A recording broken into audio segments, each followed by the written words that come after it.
제 친한 친구 중에 인복이 정말 많다고 생각하는 친구는 항상 라는 말을 달고 살더라고요. 나는 사람들한테 엄청 잘하는 것 같은데 왜 이렇게 인복이 없을까? 나 같은 사람 만나면 정말 좋을 것 같다. 이런 생각 해보신 적 있나요? 저는 좀 오지랖도 넓고 사람들한테 호의를 많이 베푼 적이 있어요. 근데 호의를 베푸는 것도 호의를 받는 사람이 원해야 그게 호의가 되더라고요. 저는 이걸 좀 너무 늦게 알게 돼서 이제는 그렇게 과한 호의를 하진 않는데, 원하지 않는 사람에게 호의는 그냥 부담스러운 거 그 이상도 이하도 아니더라고요. 그리고 제가 호의를 베풀었다는 그 생각을 가진 게 조금 안 좋았던 게, 호의를 베풀었으니까 그 사람한테 제가 뭔가를 받아야 된다는 어떤 보상 심리가 작용을 하더라고요.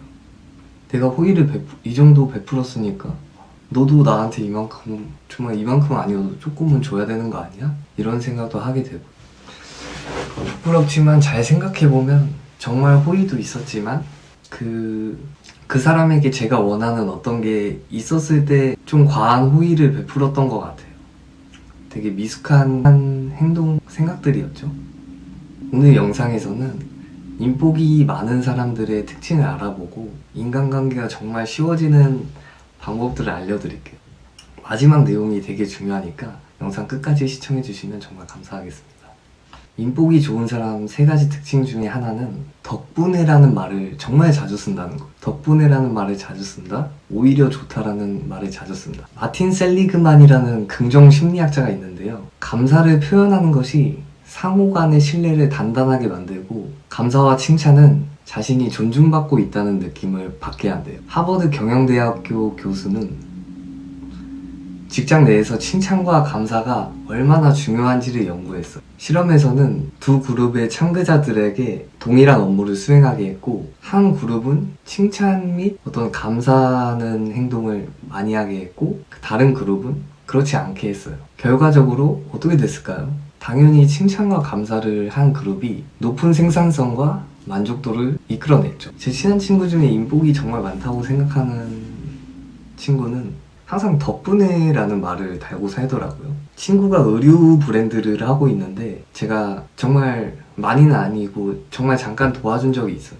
근데 그때 이제 매출이 조금 올랐는데 그 조금 오른 거를 가지고 너 덕분에 정말 잘 됐다. 너 덕분에 그 매출 좀 올랐다. 진짜 고맙다. 이렇게 얘기를 해주는 거예요. 그 얘기를 들었을 때 뭔가 더 도와주고 싶고 얘는 진짜 좋은 친구구나 이런 생각을 했어요. 그 친구를 조금 도와줬는데 뭔가 그런 말을 들으니까 제 어떤 자기 효능감, 내가 필요한 사람이구나 이런 존중받는 느낌이 들더라고요. 사람이라면 모두 인정받고 싶은 욕구가 있어요.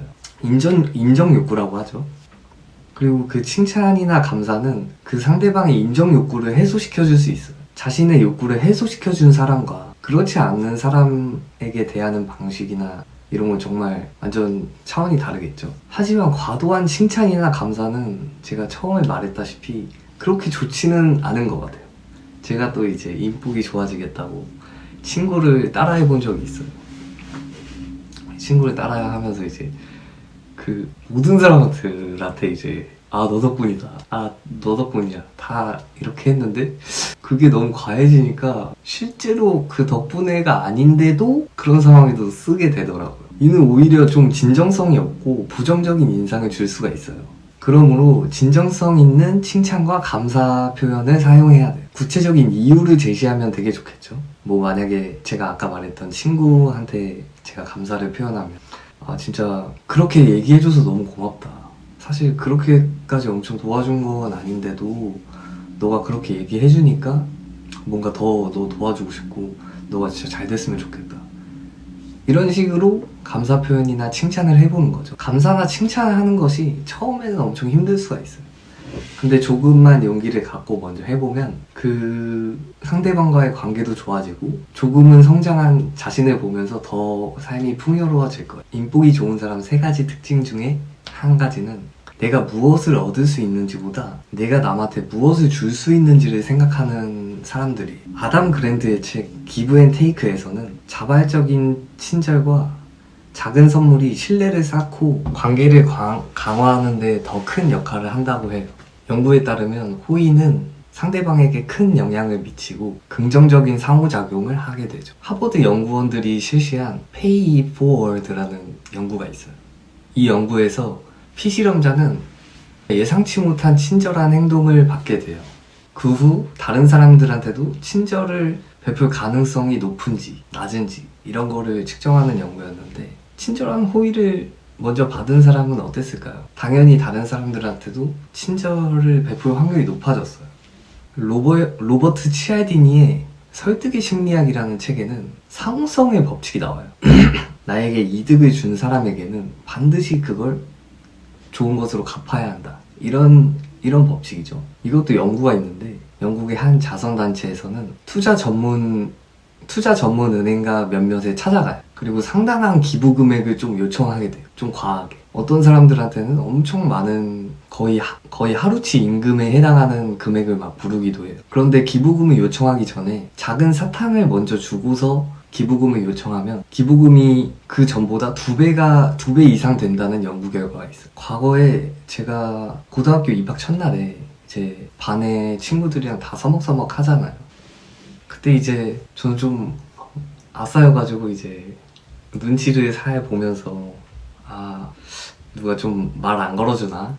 막 이런 생각도 하고 그냥 좀 그렇게 좀 수동적으로 있었어요. 근데 지금 생각나는 그 친구가 저한테 마이쮸 하나를 저한테 주는 거예요. 그걸 이제 시작으로 되게 얘기를 하고 그 친구랑 엄청 친해졌는데, 그 친구는 좀 모두 서먹한 사이에서 자기가 어떤 걸 뭔가 말 같은 걸 좀 받았으면 어떨까, 누가 말 걸어줬으면 좋겠다 이런 생각을 하는 게 아니라 그냥 작은 마이쮸 하나를 줌으로써 좀 이야기에 물꼬를 튼 거죠. 어릴 때인데 지금 봐도 정말 이 책을 읽은 건가 하면서 좀 신기해요.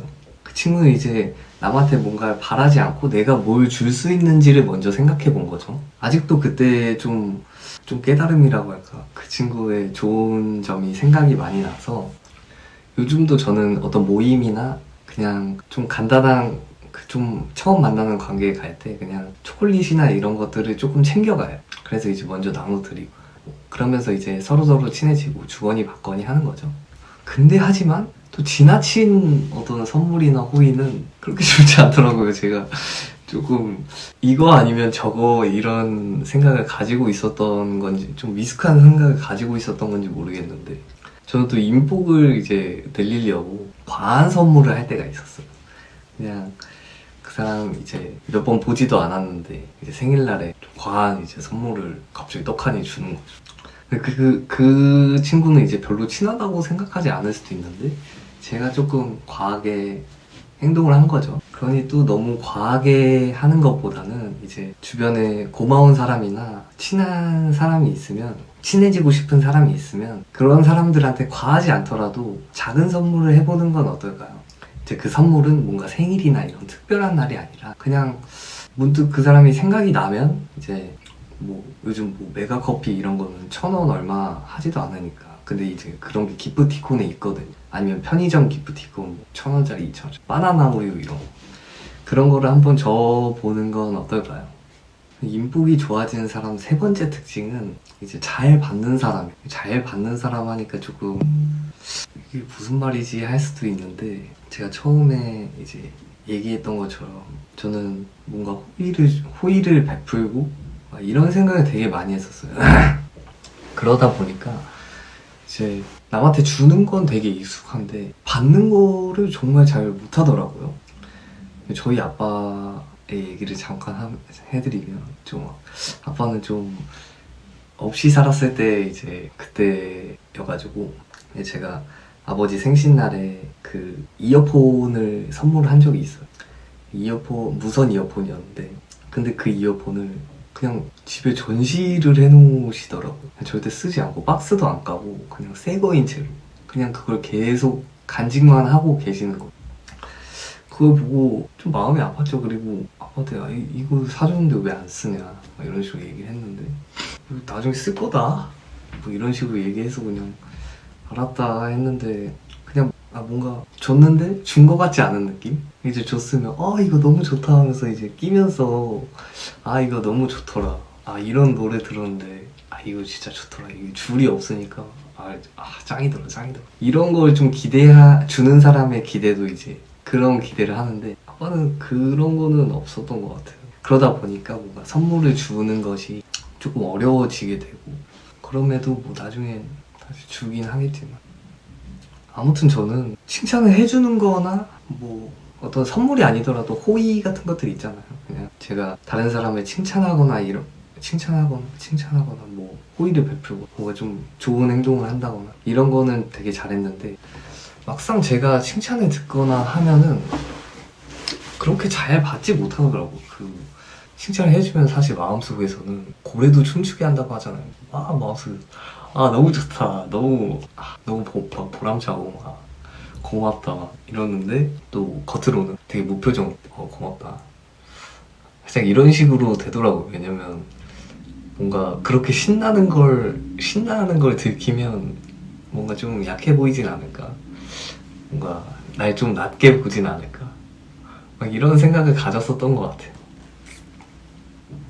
근데 이런 생각이 저의 좀 보상 심리를 좀 더 강화하는 것 같더라고요. 제가 남을 칭찬하고 이제 뭐 감사 표현을 하고, 저도 이제 칭찬을 받고 감사를 좀 하면 이제 너무 좋다 하면서 서로 상호간에 주거니 받거니 하면서 이제 커지는 게 인간관계인데, 저는 또 잘 받는 걸 하지 못했던 것 같아요. 근데 받는 걸 하지 못하는 사람들한테 또 주는 사람은 주는 게 조금 어려워지는? 그냥 원래 다른 사람은 이렇게 되게 좋게 반응하는데 이 사람은 뭐 그렇게 이 칭찬이나 감사 표현이 좋지 않나? 좋아하지 않는 건가? 하면서 그거에 조금 의기소침해하고 점점 안 하게 되는 그런 게 있더라고. 그러다 보니까 뭔가 나는 호의를 많이 베푸는 것 같은데 뭔가 상대방에서는 잘 오지 않는 것 같은 그런 느낌을 받은 적이 많아요. 네. 그거의 근본적인 이유를 생각해 보니까 저는 제가 잘 받지 못한다고 생각을 했어요. 그래서 이제 인복이 정말 많은 사람들은 정말 잘 받더라고요. 제가 또 아는 분 중에 한 분은 뭔가를 받으면 진짜 너무 고맙다, 막 그거 쓰면서 막 정말 그냥 막 신한 강아지처럼 막 엄청 행복해요. 그러면 이제 주는 사람에서도 너무 또 주고 싶은 거죠. 그러니까 그런 사람들의 인복이 막 늘어날 수밖에 없는 거고. 여기까지 저기 인복이 많은 사람들의 3가지 특징을 이야기해봤는데요. 대인관계가 행복의 90%다 라는 말을 한 철학자 키에르 케르고의 말이 있죠. 저는 저와 비슷하게 느끼는 사람들이 행복해졌으면 좋겠어요. 좀 그냥 사람이 되는 것에서 멈추는 게 아니라 더 좋은 사람으로 성장하고 같이 성장을 좀 하고 싶어요. 뭐 인간관계든 나와의 관계든 어떤 것이든 간에 더 좋은 가치를 전달하는 컨텐츠를 만들 테니까 구독을 해주시면 정말 감사하겠습니다. 오늘은 인복이 좋아지는 사람들의 3가지 특징을 알아보고, 그리고 실제로 적용할 수 있는 인간관계가 편해지는 방법 3가지를 이야기해봤습니다. 감사합니다.